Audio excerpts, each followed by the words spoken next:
Hello students, welcome to my channel for another interesting chemistry session. Students, आज हम discuss करेंगे class 11 का हमारा चैप्टर इक्विलिब्रियम, उसका पार्ट 1, जिसमें हम फिजिकल केमिकल इक्विलिब्रियम केपी केसी का हम रिलेशन स्टडी करेंगे। ये चैप्टर बहुत ज्यादा इंपॉर्टेंट है for your NEET point of view, for your JEE point of view as well as for boards. और ये चैप्टर थोड़ा सा बच्चों को मुश्किल लगता है, बट अगर कॉन्सेप्ट क्लियर हो तो आप सारे के सारे क्वेश्चन, सारे की सारी प्रॉब्लम्स आप इसमें सॉल्व कर सकते हो।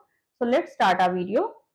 सबसे पहले बच्चे, जैसे नाम हमें पता है equilibrium, what is the meaning of equilibrium. अब इक्विलिब्रियम, एक केमिकल रिएक्शन में इक्विलिब्रियम का क्या मीनिंग है, इक्विलिब्रियम क्या होता है, तो सबसे पहले तो हमें वही पता होना चाहिए इक्विलिब्रियम क्या है।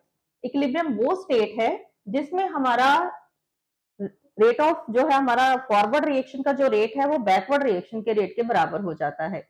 जितना आपका रिएक्टेंट कंज्यूम हुआ है, जितनी कंसंट्रेशन रिएक्टेंट की बची है, उतने ही आपका प्रोडक्ट आपको बना है। तो सबसे पहले हमें इक्विलिब्रियम के बारे में जानना जरूरी है। इक्विलिब्रियम क्या है? द स्टेट, उस स्टेट पर व्हेन नो चेंज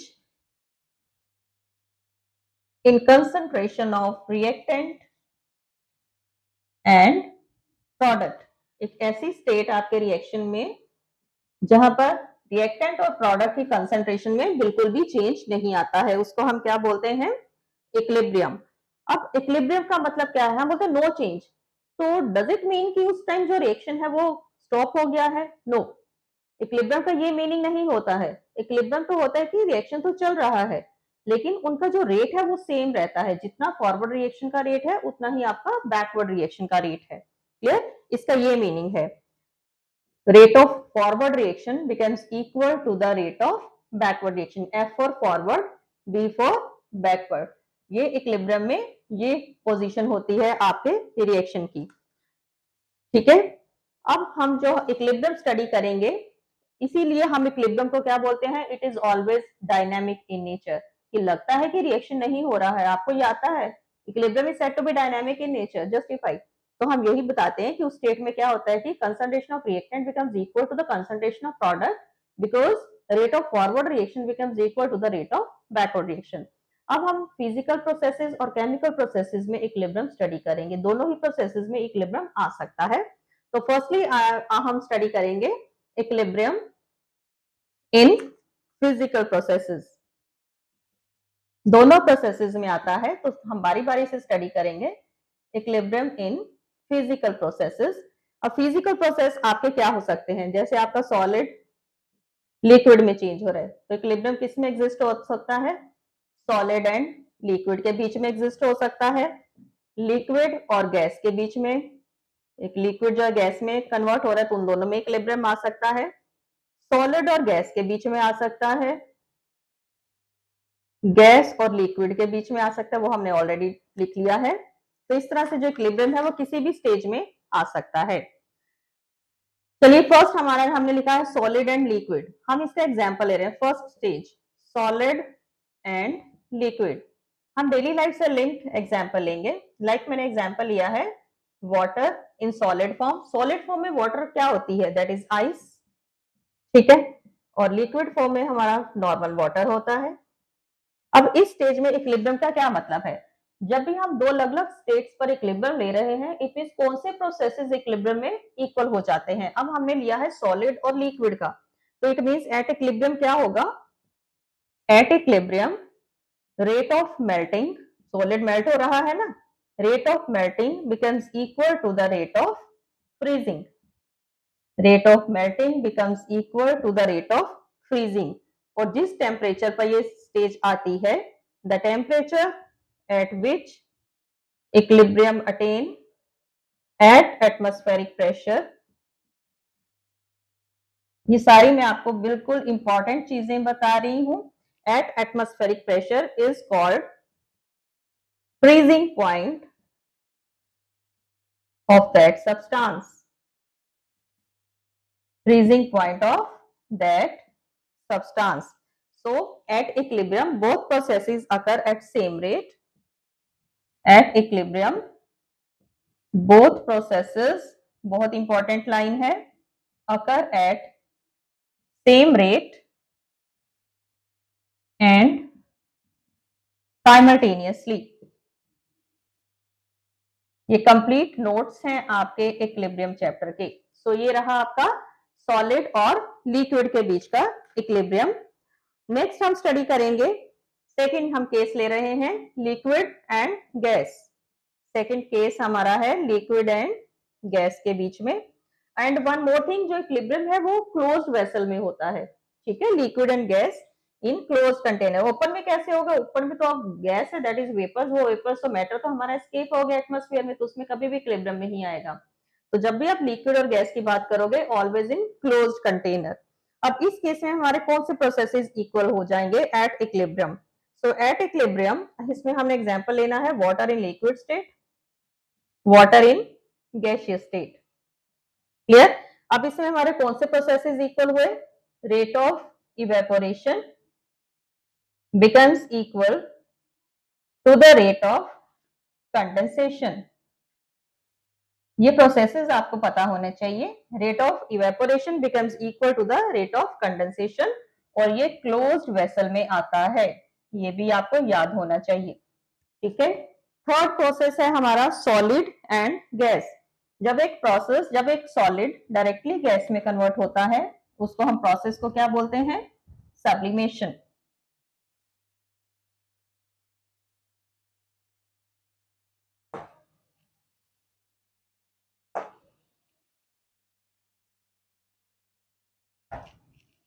चलिए थर्ड प्रोसेस में हमारा जो इक्विलिब्रियम है वो किसके अंदर है? थर्ड में हमने लिया है, फर्स्ट हमने लिया था solid, liquid, solid and gas.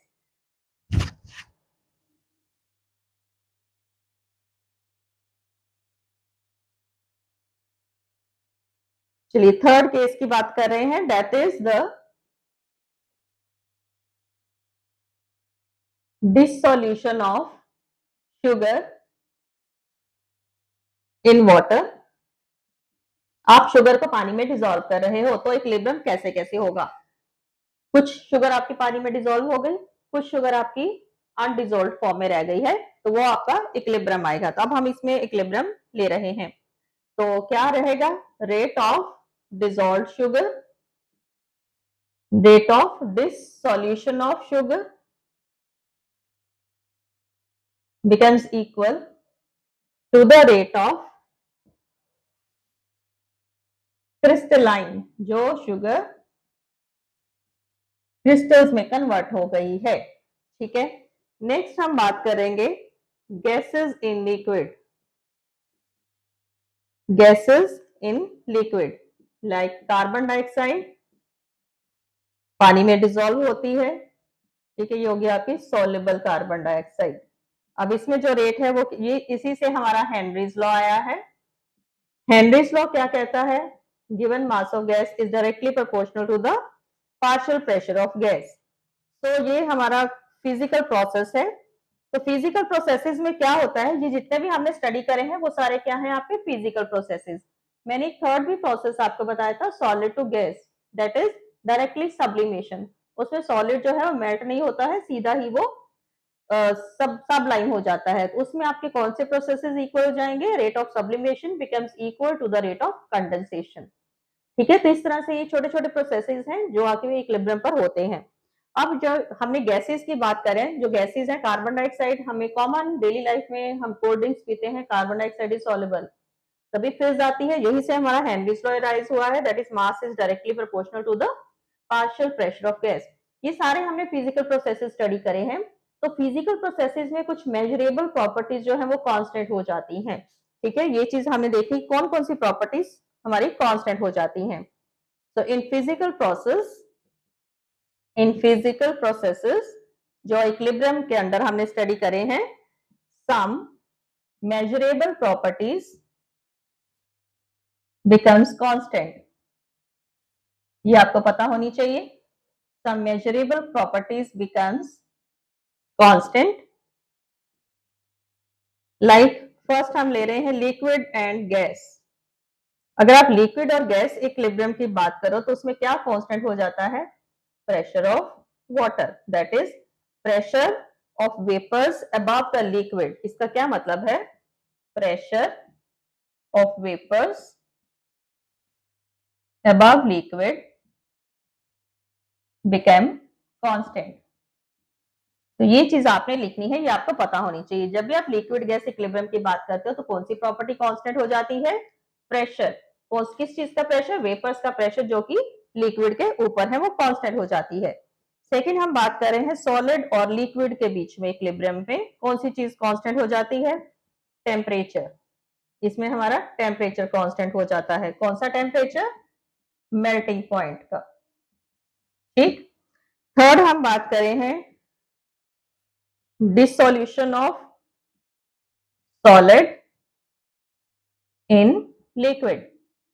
इसमें हमारा क्या हो जाता है? लाइक डिजोल्व शुगर, अभी मैंने आपको करवाया था, in equilibrium with undissolved sugar. इसमें आपकी कौन सी चीज जो है वो कांस्टेंट हो जाएगी? सॉल्युबिलिटी। ये चीजें आपके एमसीक्यूज में भी आ जाती है, आपको पता होनी चाहिए। Fourth, dissolution of gases in liquid. अब इसमें हमारी कौन सी प्रॉपर्टी कांस्टेंट हो जाएगी? लाइक मैंने कार्बन डाइऑक्साइड का एग्जांपल लिया है, ये गैस है, ये बन गई मेरी कार्बन डाइऑक्साइड सॉल्युबल। ठीक है, ये डिसॉल्व हो गई है। इसमें जो आपकी रेशो है, ठीक है, कौन सी चीज कांस्टेंट हो जाती है? Ratio. Ratio of carbon dioxide aqueous upon carbon dioxide gaseous, so this ratio becomes constant। तो ये थे हमारे कुछ मेजरेबल प्रॉपर्टीज जो हमारे फिजिकल प्रोसेसेस में कांस्टेंट हो जाती हैं। तो ये बहुत बहुत इंपॉर्टेंट है, आपसे ये पूछ लिया जाता है तो आपको ये पता होना चाहिए। नेक्स्ट विल डिस्कस, इसके बाद हमारा आता है कैरेक्टरिस्टिक्स। हमने फिजिकल प्रोसेसेस पढ़ लिए, फिजिकल प्रोसेसेस के कैरेक्टर्स क्या होते हैं? What are the characteristics of physical processes? सबसे पहला कैरेक्टर तो जो अभी अभी हमने डिस्कस किया है, फर्स्ट 4-5 इसके कैरेक्टर्स हैं, 2 नंबर में आपको ये क्वेश्चन आता है, आपको पता होना चाहिए। ये चैप्टर बच्चों को बहुत बहुत मुश्किल लगता है, बिल्कुल भी छोड़ ही देते हैं बच्चे। थ्योरी तो थोड़ी बहुत फील कर लेते हैं, लेकिन अगर कुछ फॉर्मूले से रिलेटेड न्यूमेरिकल्स आ गए हैं, नो वन डू। चलिए, कैरेक्टरिस्टिक्स क्या है? कैरेक्टर्स ऑफ फिजिकल इक्विलिब्रियम, ये आपके कंप्लीट नोट्स हैं, इनको आप अपनी कॉपीज पर लिखिए और वीडियो को अपने फ्रेंड्स के साथ भी शेयर करिए, because it's very useful video. Some measurable properties, first आपका character, measurable properties of the system becomes constant at equilibrium। बहुत शॉर्ट में आपको लिखवा रही हूं। Second, equilibrium can be established only in closed vessel, can be established only in closed vessel।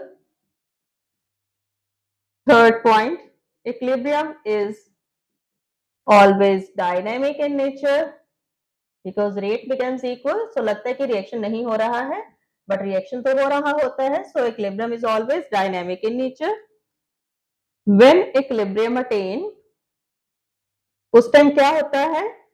the expression of concentration of substance becomes constant at given temperature। उसको आप कैसे represent करते हो? आपके पास है वाटर लिक्विड, अभी अभी हमने करा था वाटर गैस, तो आपने इसको कैसे रिप्रेजेंट किया था? Like this. तो इस तरह से आपने रिप्रेजेंट करना है। नेक्स्ट, जो इक्विलिब्रियम कांस्टेंट है K, it gives extent of reaction. so these are the characters of physical equilibrium।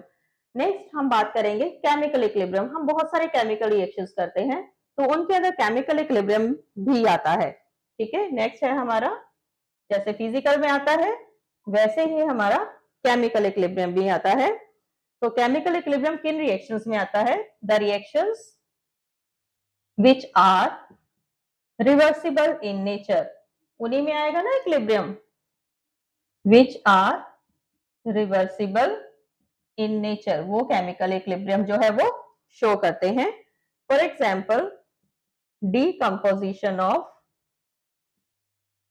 Calcium carbonate, तो ये क्या देगा आपको CaO प्लस CO2, तो इन दोनों के बीच में इक्विलिब्रियम आएगा, rate of forward. Then second है हमारा formation of hydrogen iodide H2 plus I2 give rise to 2HI, तो यहां भी क्या रहेगा, rate of forward reaction becomes equal to the rate of backward reaction. Next हम स्टडी करेंगे कैरेक्टरिस्टिक्स ऑफ केमिकल इक्विलिब्रियम। जैसे आपने फिजिकल इक्विलिब्रियम के रिएक्शन कैरेक्टर स्टडी किए हैं, उसी तरह से हम केमिकल इक्विलिब्रियम के भी कैरेक्टर स्टडी करेंगे। ज्यादा डिफरेंस नहीं है, लेकिन थोड़ा बहुत चेंजेस है इसके अंदर। फर्स्ट तो सेम है, जो इक्विलिब्रियम है it is dynamic in nature, chemical equilibrium it is always dynamic in nature. Characters, first dynamic in nature, second properties becomes constant, जैसे फिजिकल में था, properties becomes constant at equilibrium, कोई change नहीं आती है।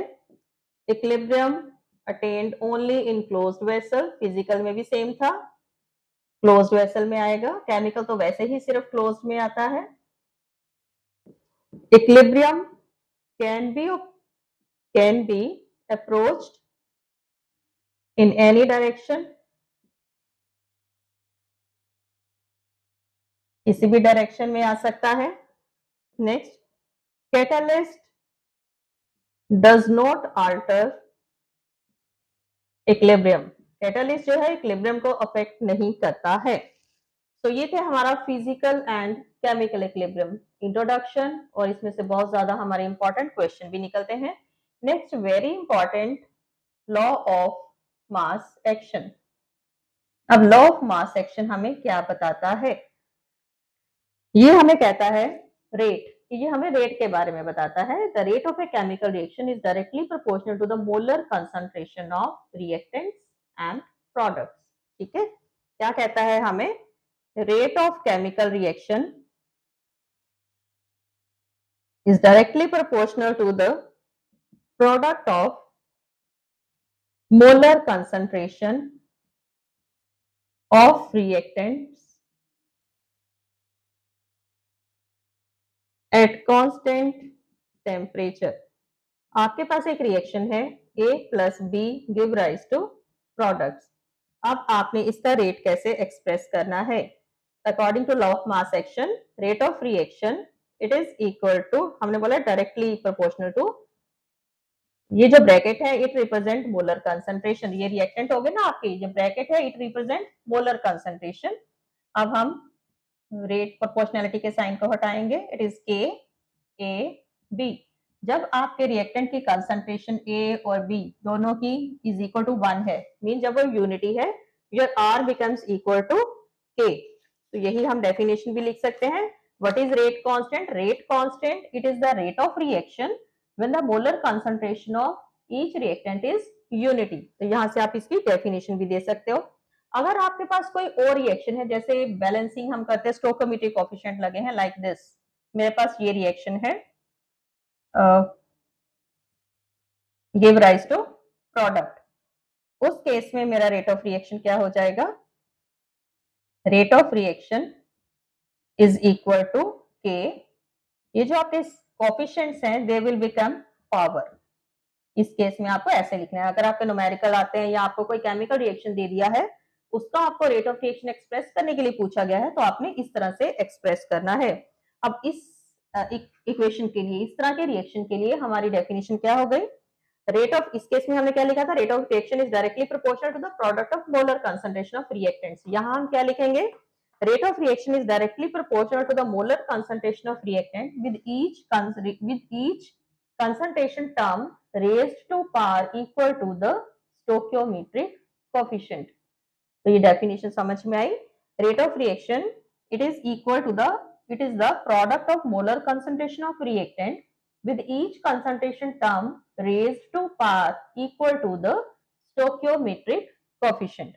तो ये था हमारा लॉ ऑफ मास एक्शन। जिस तरह से हमने लॉ ऑफ मास एक्शन किया है, उसी तरह से हम करेंगे लॉ ऑफ केमिकल इक्विलिब्रियम। बहुत interesting. Law of chemical equilibrium, उसमें भी सेम ही हमारी थोड़ा सा डिफरेंस आएगा, otherwise law of mass action की तरह ही है ये, क्योंकि इसी से हमारा बहुत इंपॉर्टेंट रिलेशन निकलने वाला है केपी एंड केसी का। So let's do law of chemical equilibrium, बहुत important. Law of chemical equilibrium, suppose मेरे पास एक रिएक्शन है A plus B give rise to C plus D. सबसे पहले हम लिखेंगे rate of forward reaction. Rate of forward reaction, that is Rf, it is directly proportional to the molar concentration of reactants. Now rate of backward reaction, Rb, it is directly proportional to the molar concentration of product, that is the C and T. अब back proportionality के sign को हटाते हो तो क्या आ जाता है, Rf is equal to K A and B, Rb is equal to Kb, concentration of C and concentration of D।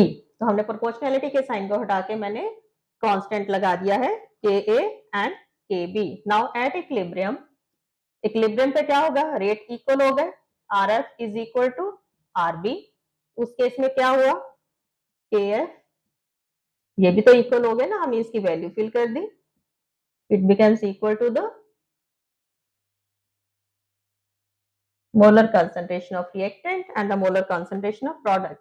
Now Kf upon Kb, it is equal to K, that is equilibrium constant। इसको मैंने Kc से किया।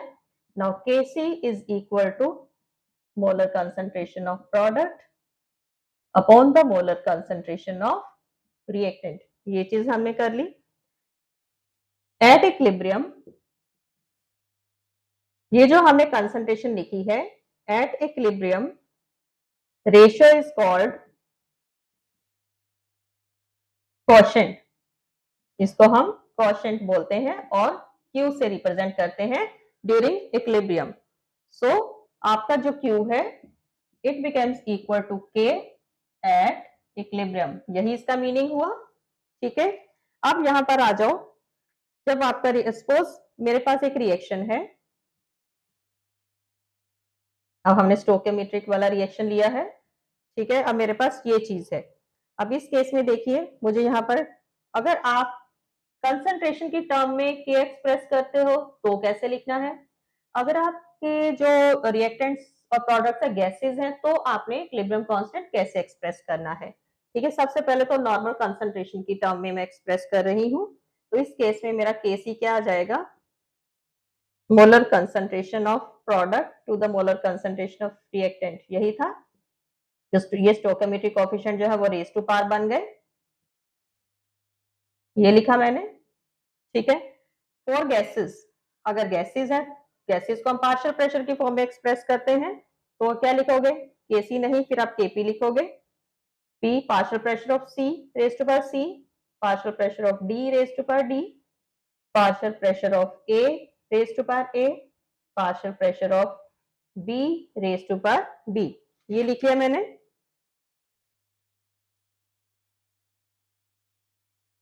तो इसी तरह से आपको ये एक्सप्रेस करना आता है। कोई भी अगर आपको गैसेस दी हैं तो आपने इस तरह से एक्सप्रेस करना है।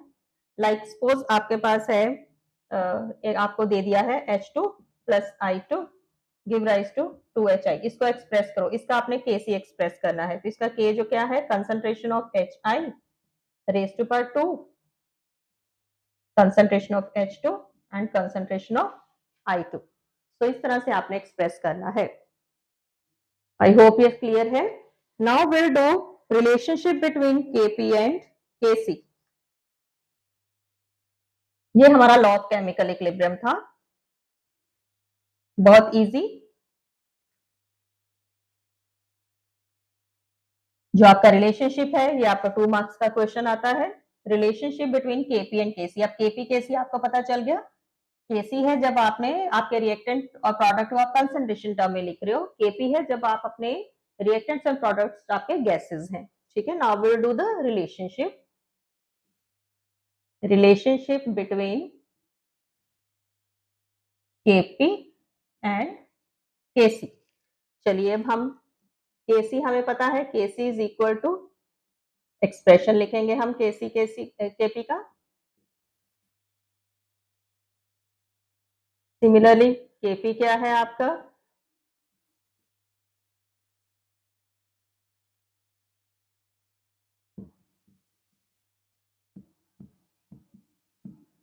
ठीक है, हमने पार्शियल प्रेशर की फॉर्म में लिख लिया है।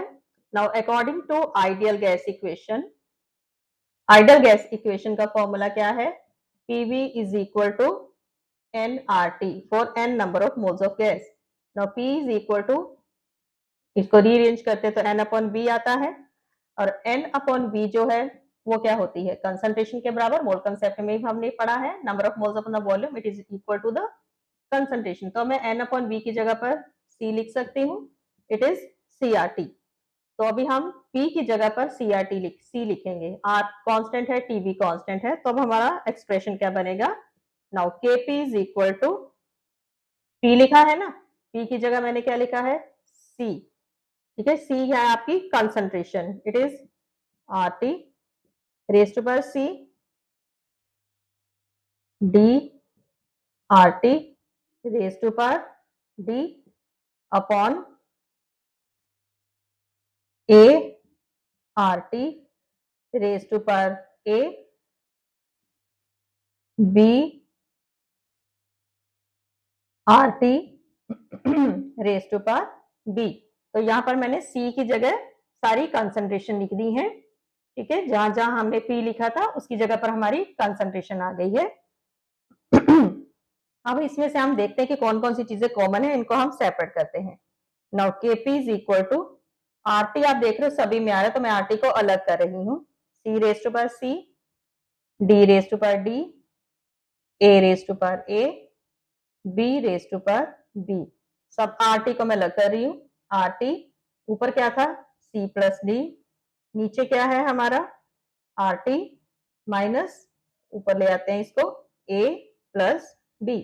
अब इसमें से भी मैं RT कॉमन ले लेती हूँ, Kp is equal to C D, same expression, A raise to power A B raise to power B, और यहाँ पर RT हमने कॉमन ले लिया है, और ऊपर C plus D minus A plus B। ठीक है, अब C plus D minus A plus B, इसकी जगह पर मैं डेल्टा N लिख सकती हूँ। डेल्टा N क्या होता है, चेंज। और ये जो चीज है ये किसके बराबर है, यहाँ पर हम देख रहे हैं Kc, तो मैं इस चीज की जगह Kc लिख सकती हूँ। यहाँ पर देखिए हमारा क्या एक्सप्रेशन आ जाएगा, Kp इज इक्वल टू, इस चीज की जगह पर मैं Kc, क्योंकि यहाँ पर Kc हमें नजर आ रहा है, इट इज Kc, ठीक है, RT, और ये चीज क्या है, किसके बराबर है, ये वाली चीज, ये सारा जो हमने ब्रैकेट में लिखा है C plus D minus A plus B, ये किसके बराबर है, डेल्टा N। तो मैं यहाँ पर क्या लिखूंगी, RT, ये पावर डेल्टा N, इसको हम ब्रैकेट में कर देते हैं, तो ये हमारा रिलेशन आ गया, Kp is equal to Kc RT delta N। Delta N क्या है आपका, change in the number of moles, number of moles of product minus number of moles of reactant. अब क्या इसकी कोई यूनिट होती है, अगर आपको पार्शियल, ये आपने कुछ न्यूमेरिकल्स के टाइम पे ये चीजें याद रखनी है, ये बहुत बहुत इंपॉर्टेंट आपका रिलेशन है। यूनिट्स तब होंगी अगर आपका डेल्टा एन की वैल्यू कुछ आ रही है, अगर आपका डेल्टा एन 0 आ रहा है तो आपके इक्विलिब्रियम कांस्टेंट की कोई यूनिट नहीं रहेगी, ये आपने याद रखना है। अगर डेल्टा एन 0 है तो ऑब्वियसली कोई यूनिट नहीं रहेगी, अगर डेल्टा एन आपकी कुछ वैल्यू आ रही है तभी यूनिट रहेगी। अगर आप in terms of partial pressure में ले रहे हो तो आपने आर की वैल्यूज क्या लेनी है न्यूमेरिकल के लिए, partial pressure, the value of R always 0.0821। अगर आप बार में दे रहे हो, जैसे हेनरीज कांस्टेंट के न्यूमेरिकल में भी हम पार्शियल प्रेशर लेते हैं तो आर की ये वैल्यू यूज करते हैं, अगर आपने बार में लेनी है तो इट इज 0.0831, और टेम्परेचर जो है ऑलवेज इन केल्विन। ठीक है, तो डेल्टा एन की यूनिट्स के बारे में आपको मैंने बता दिया है। So this is all about your physical equilibrium, chemical equilibrium, law of mass action, law of chemical equilibrium, and relationship between Kp and Kc. So all these topics are very very important. अगर आपको ये concept clear होता है तो आपके लिए equilibrium chapter बहुत बहुत ईजी हो जाएगा। एंड मुझे लगता है कि ये वीडियो आपके लिए बहुत ज्यादा यूजफुल है। आप इनके नोट्स बनाइए एंड लाइक शेयर और सब्सक्राइब जरूर करिए। I am uploading the videos of class 11 of each topic of your NCERT on every Monday and Wednesday. So like, share and subscribe करिए। Thanks for watching my video.